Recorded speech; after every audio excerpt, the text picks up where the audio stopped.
Morning, thanks for coming in early-ish.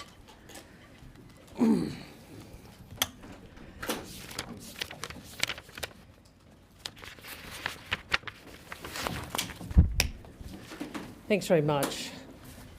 As you know, the Albanese government has consistently advocated for a ceasefire, for the release of hostages and the protection of civilians, the upholding of international law and the unhindered flow of aid.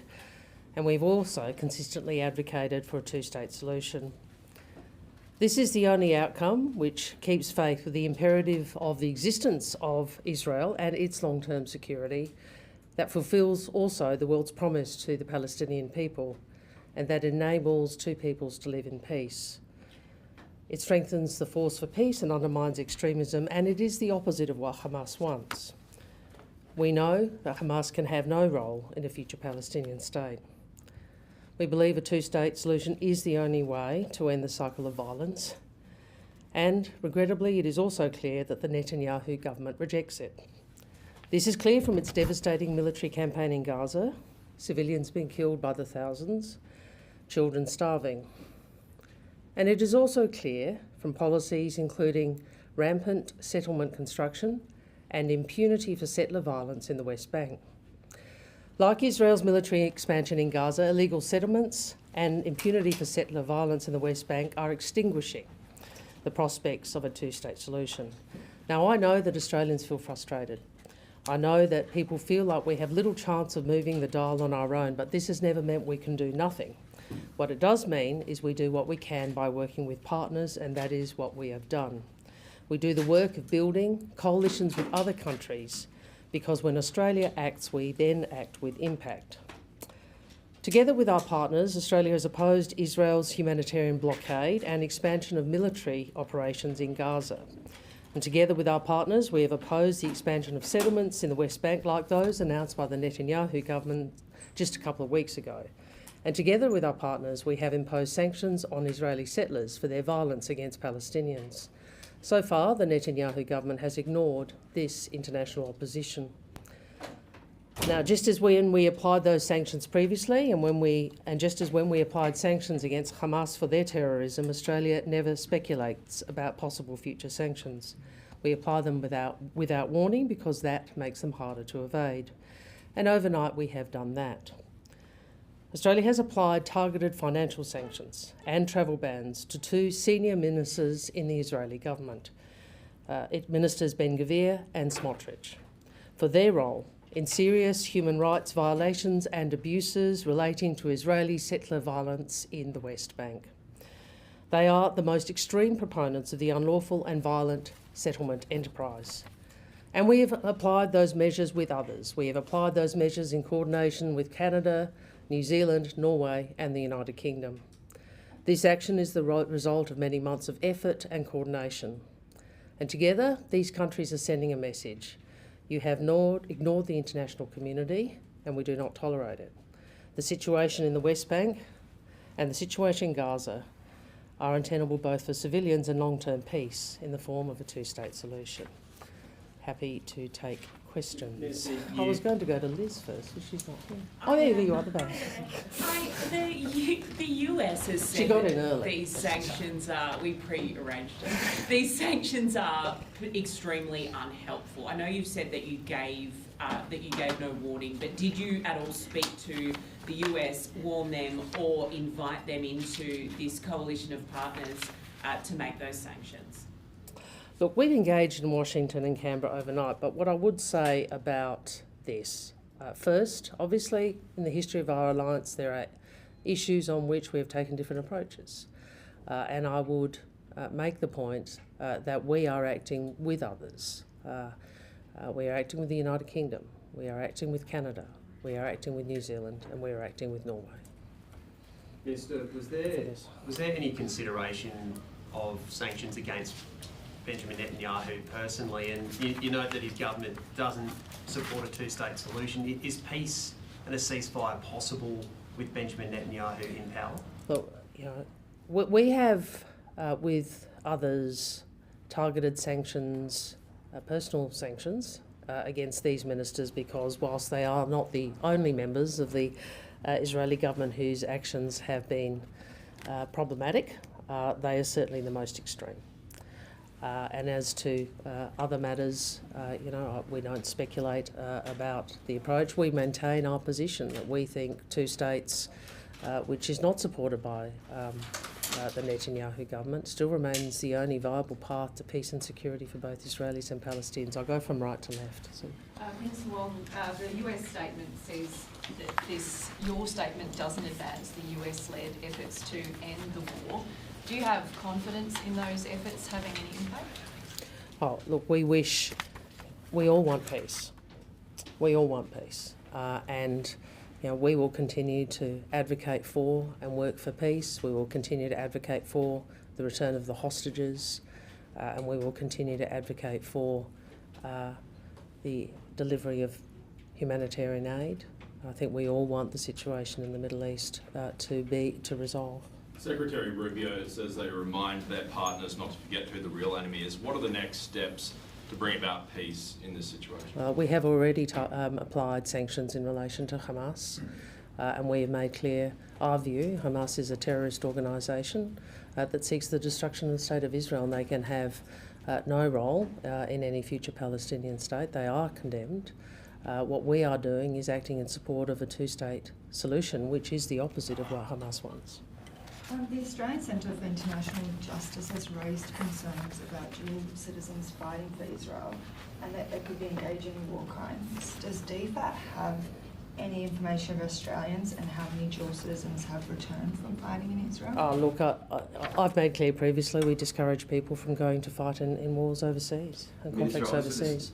Obviously this statement today is about the West Bank. The statement also talks about unhindered humanitarian aid and the reconstructed Gaza. Could I ask about efforts towards that? I'm aware of the statements that you and other members of the government, the Prime Minister, have made, joined on to, but can Australia do more in terms of helping aid get into Gaza, sending more aid?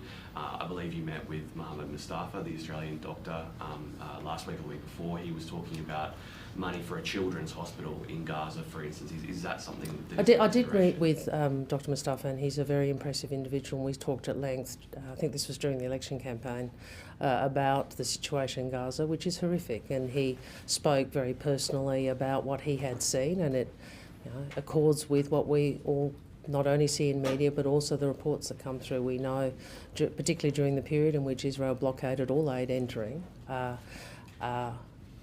that what occurred in Gaza for children and for civilians was unacceptable. Obviously, it's very challenging for all international partners to get aid in if it is not being allowed in, so the first thing we must do is to press for aid to enter Gaza unhindered, unimpeded, and that statement does that. And it is I would say to the government of Israel, to Prime Minister Netanyahu, you have countries, United Kingdom, Norway, New Zealand, Australia, and countries around the world calling on you to allow humanitarian aid to enter Gaza. We will continue to call on you to do so. Minister, you referenced how Australia has had differences of opinion over the years with the United States, but the Trump administration is an outlier amongst all previous administrations with which Australian governments have dealt with. Does this increase any tension between the Albanese government and the Trump administration? Look, the alliance is an alliance that is strong and that has stood the test of time through administrations and Prime Ministers, governments of different political persuasions. From time to time we have differences of views. Minister, could you describe these actions in the context of our broader relations with Israel? Does it represent a shift, a pivot? Maybe you just got to the point where you're fed up? And you talked about these sanctions being in the works for some time. Did this work begin before the election? The work on this has been months in the making, but obviously the decision to do this is made in conjunction with others and has been made and announced overnight with those parties. What was your first part of the question? Oh, the Israeli government. Look, I think the best way to describe this is if you look at the statement that I have released today with my colleagues from those countries, those other partners, we want a strong friendship with the people of Israel. We continue to support peace and security. We want a peaceful, secure future for the people of Israel. But we do take issue with the actions of the Netanyahu government. We don't believe that the actions of that government are conducive to ultimately a peaceful settlement in the Middle East. And we have made that clear in the sanctions we've put in place today. We've also made that clear in terms of our call for aid to enter Gaza. Minister, you said these are months in the making, but was be a little more specific. Was there a particular action or comment that pushed these sanctions to actually happen now? And just to follow on Cam's question from earlier, in those months, were there ever consideration to sanctioning Benjamin Netanyahu? Well, I've responded to that last question. In relation to this, these are substantial decisions, and they obviously have to be considered by governments. We've been very clear that we want to act with others, and that's what we have done. We've been very clear about why we want to act, and I would note that if you look at what has occurred over the last period of time, including the announcement of 22 settlements in the West Bank, the trajectory of the Netanyahu government in terms of settlement activity is clear. Minister, what do you hope you can tangibly achieve in terms of improvements in... Just hang on 30 seconds. You right? Sorry again. What do you hope you can tangibly achieve in terms of improvements in the rights of Palestinians in the West Bank through these sanctions, and can they be as impactful without the involvement of the United States? Well, the impact best comes from working with others, and I really appreciate the work of my colleagues in the countries who have jointly issued these sanctions together. I think that does enhance the impact. We have more impact when we act together. We don't pretend that these actions alone will bring about peace. What we can do is contribute, and that's what we're seeking to do. Minister, is this a warning shot? I mean, it's been suggested that Australia and UK, like-minded countries, are considering sanctioning Israel over the continued blockade of aid in Gaza. Are you sending a message to Israel or to the Israeli government that you are prepared to take that extra step? No, I'm sending a message to the Israeli government alongside the overwhelming majority of the international community that you are obliged to allow humanitarian aid to enter Gaza for civilians unhindered. And that is an expression of international law and obligations under international humanitarian law. Minister, you spoke earlier of having had engagements in Canberra and in Washington with the US over this. Have you also spoken with the Israeli ambassador? Has there been a similar conversation happened with the Australian ambassador in Israel? And what was the nature of that conversation? Do you fear that there might be any retaliatory actions from Israel? Well, I've seen the public comments of my counterpart in Israel. I understand them. With respect, we disagree.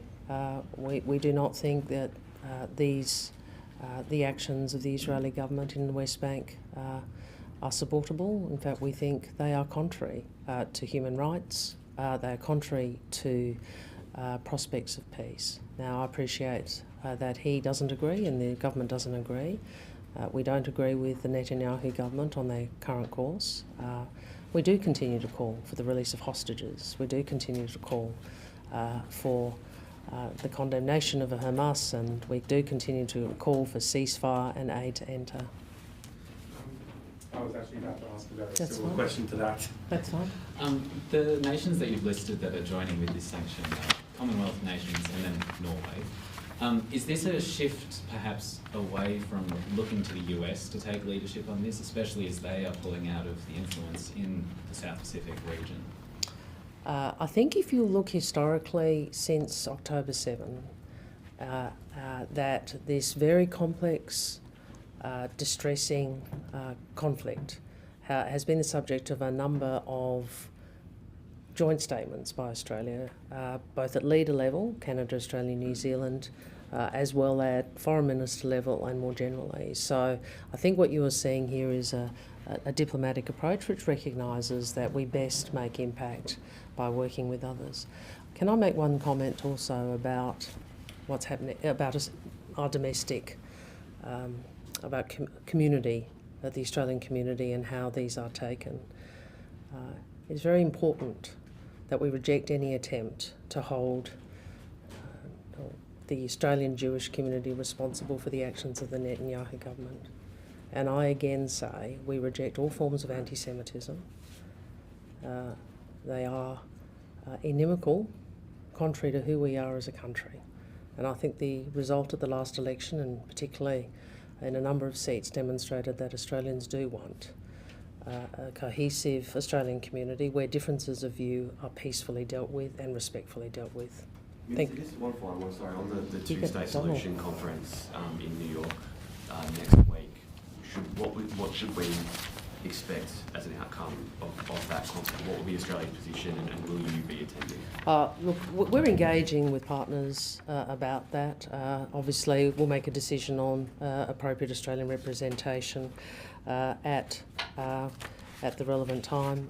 What I would say is we've made clear that we no longer see recognition as coming necessarily only at the end of a negotiation process. We see it as a possibility as part of a peace process, but we've also made clear various conditions associated with that, including the security of the State of Israel, that Hamas has no place in the governance of any future Palestinian state, the release of hostages and obviously a ceasefire. So I've made public comments about that and that remains our position. Thank you very much.